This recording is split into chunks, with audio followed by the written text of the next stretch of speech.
everyone. I think so. In the last video, I completed the till I think so the components of real self-esteem I completed. So we are going to do we are doing healthy me and normal me chapter. Yes. So now I will complete self-esteem I completed over here. So let's start from the over here. Yes, like from maladjustment and abnormal behavior. Okay.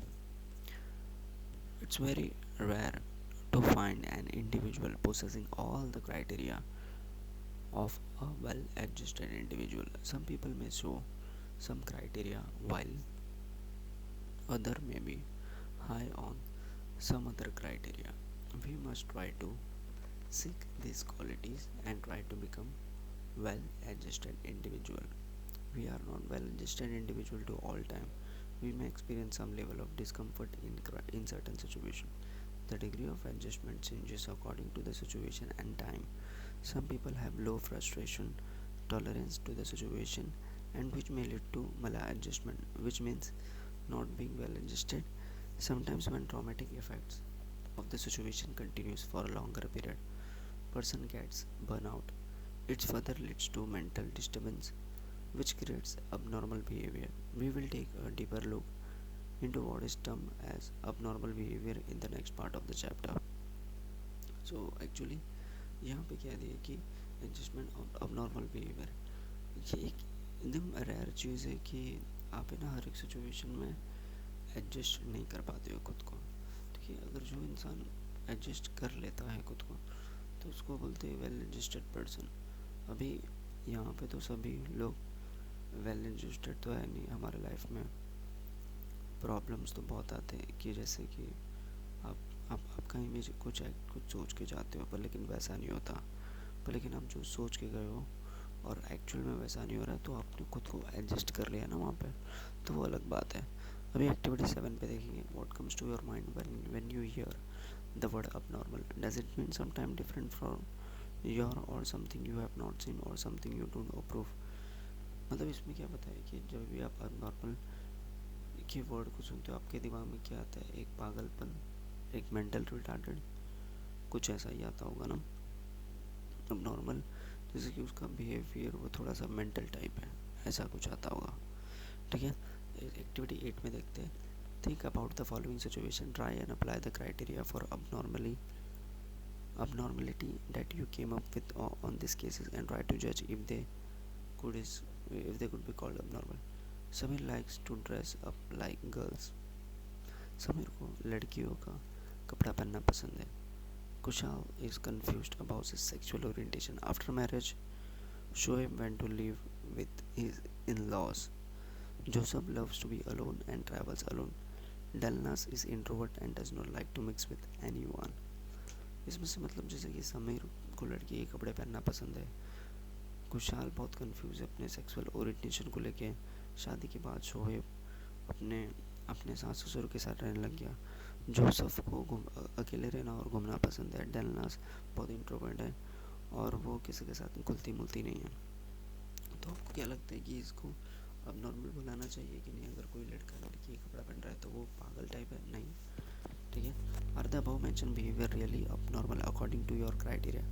Do you need to change your criteria? मेरे हिसाब से तो कोई भी अब normal नहीं है. It's a very practical type. Okay, criteria for abnormality in physiological senses, abnormality has a definite criteria for everything. For example, for adult human being, height above 7 feet or below 4 feet is considered as abnormal.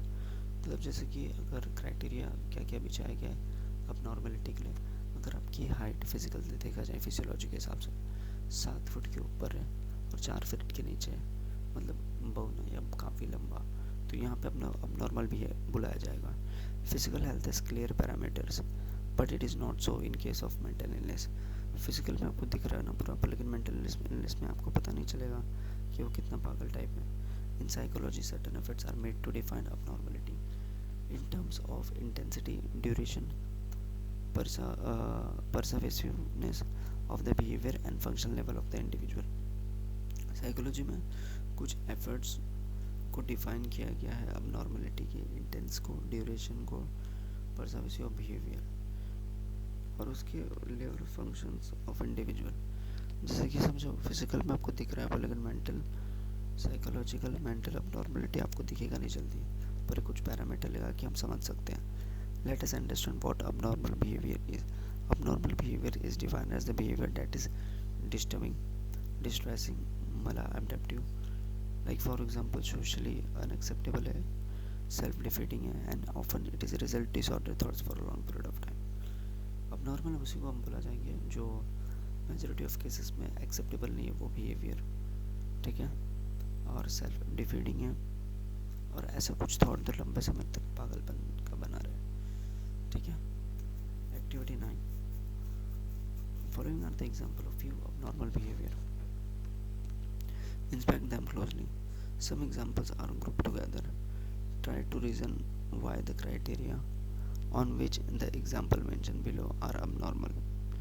ठीक है, यहाँ पे कुछ examples दिए गए abnormal behavior को, आपको देखना है अच्छे से, ध्यान से, और आपको ये निकालना है कि कौन से एग्जाम्पल में अब नॉर्मल क्राइटेरिया मेंशन किया गया।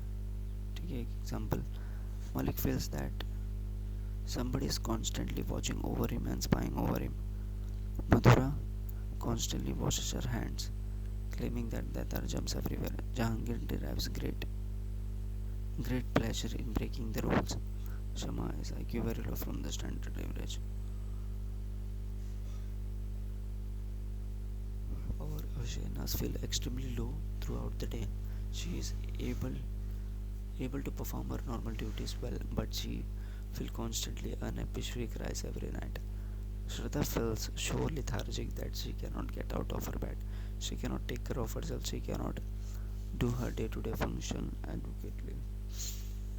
मतलब इसमें सबको क्या लगता है कि कोई इंसान बार बार हाथ धो रहा है, कोई इंसान अच्छे से काम कर रहा है लेकिन बाद में वो सोने के पहले रो देता है रोज़। कोई इंसान को ऐसा लगता है कि उसे कोई देख रहा है हमेशा 24 घंटे। ठीक है, as can be seen from the example above, there are three major criteria from abnormal behavior as came up. Deviance, social deviance, statistical deviance, breaking laws, personal distress, feeling low, failure to function normally, failure to perform daily normal responsibility. ठीक है, मतलब social deviance हो गया, personal distress और failure normal functions को नहीं perform कर पाना। ठीक है, मतलब अपसेट रहना, नॉर्मल फंक्शन को नहीं करना, सोशल डेवियंस। अब डेवियंस की बात करेंगे।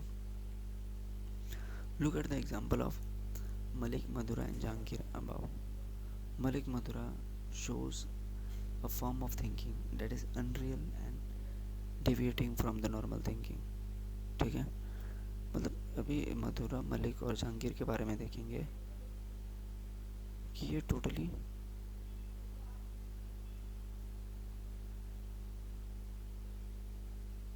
एक तरह से वो टोटली अब बोलते हैं ना कि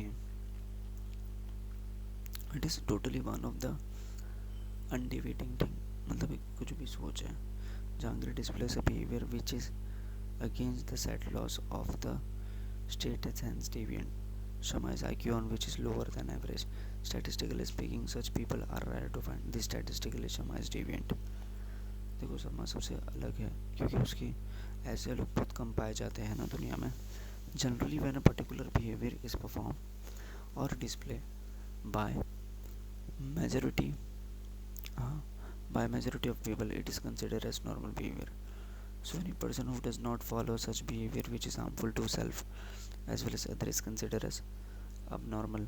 But this criteria is insufficient to explain abnormality. For example, taking bath is normal in India but does that mean who doesn't take bath for 4 days are abnormal?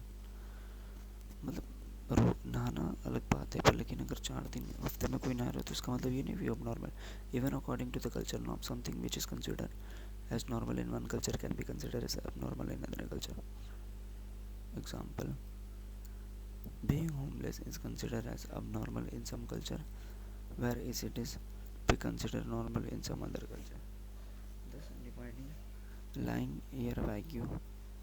Okay, मतलब जैसे कि कहीं पे कल्चर में भी अगर देखा जाए, कहीं पे कोई कल्चर नॉर्मल है, कहीं पे वो कल्चर अब नॉर्मल है, ठीक है। पर्सनल डिस्ट्रेस के बारे में बात करेंगे। Personal distress refer to subjective feeling of an individual in response to the person and events creating extreme discomfort.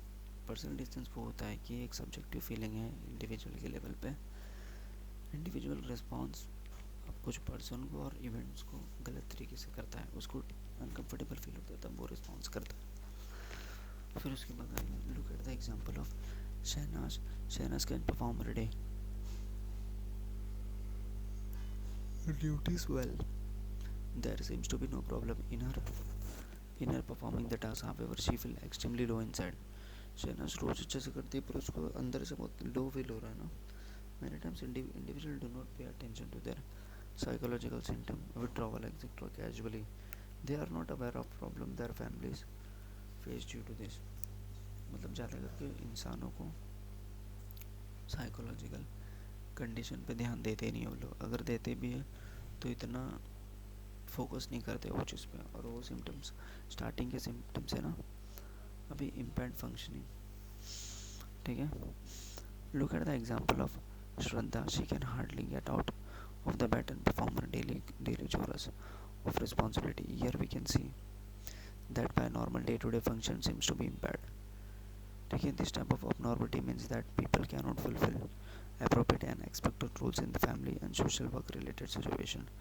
Being sad after a traumatic experience from few days is normal, but out of continuous more 6 months is abnormal towards depression. अगर कोई इंसान normal चीज़ नहीं कर पा रहा है, जैसे कि नहाना धोना खाना बनाना है जो भी, तो मतलब अगर वो 6 महीने से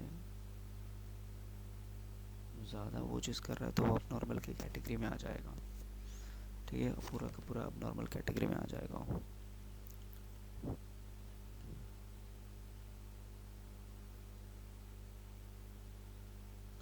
अभी पर्सपेक्टिव ऑफ अब नॉर्मल बिहेवियर के बारे में देखेंगे, कितने टाइप्स के क्या क्या पर्सपेक्टिव है उसके, ठीक है, देखते हैं जल्दी से।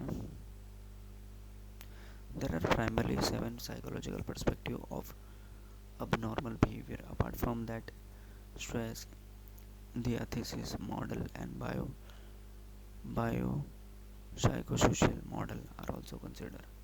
The 7 perspective, total 7 perspective है abnormal behavior के. First is biological perspective. This perspective focus on biological and physiological factor as cause of abnormal behavior. अभी ये जो पर्सपेक्टिव जो है इसमें कैसा तुम्हारे फिजिकल बॉडी पे ज़्यादा ध्यान दिया जाएगा, ठीक है, कि कौन से फिजिकल बॉडी से abnormal बिहेवियर को मैच किया जा रहा है ना,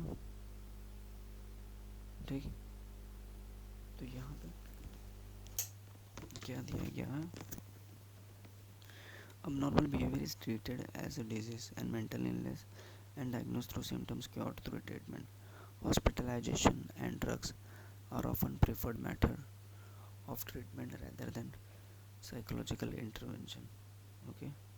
Thus, in case of Samir, the psychologist with a biological perspective might say that his abnormality is because of the chemical imbalance in the brain and may prescribe him medicine.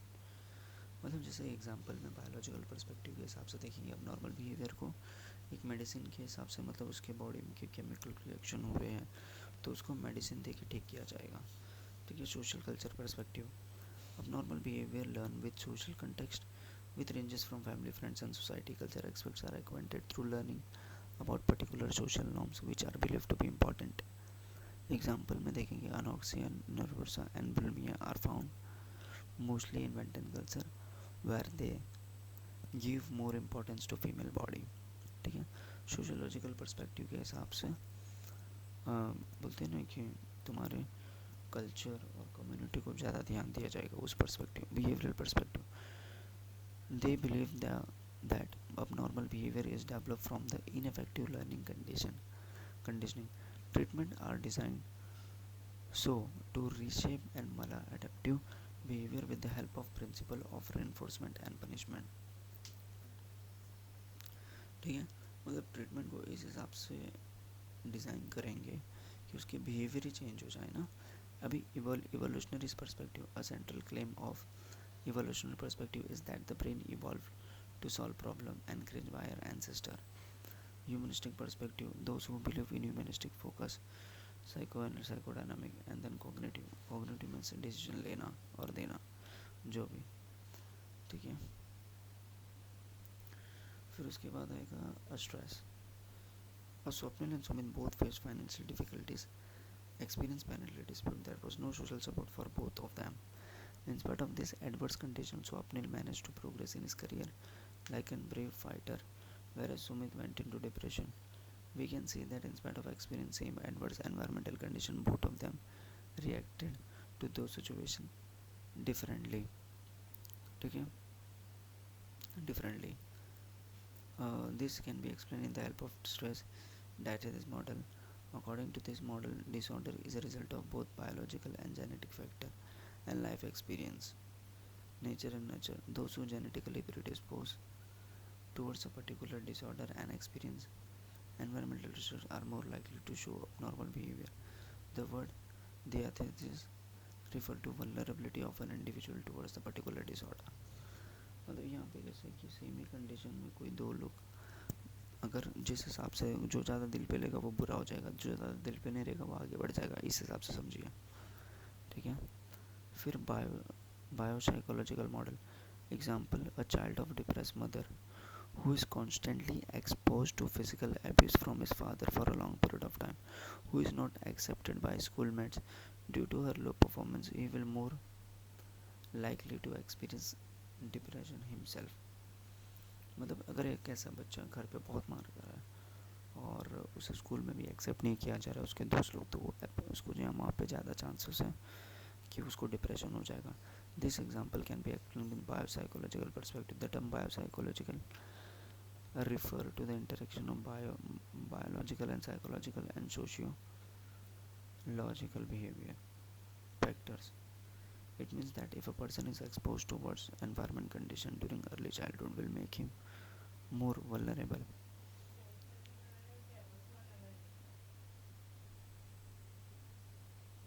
Now that we have seen the criteria of abnormality and some perspective of looking at it, let us take understand deep meaning.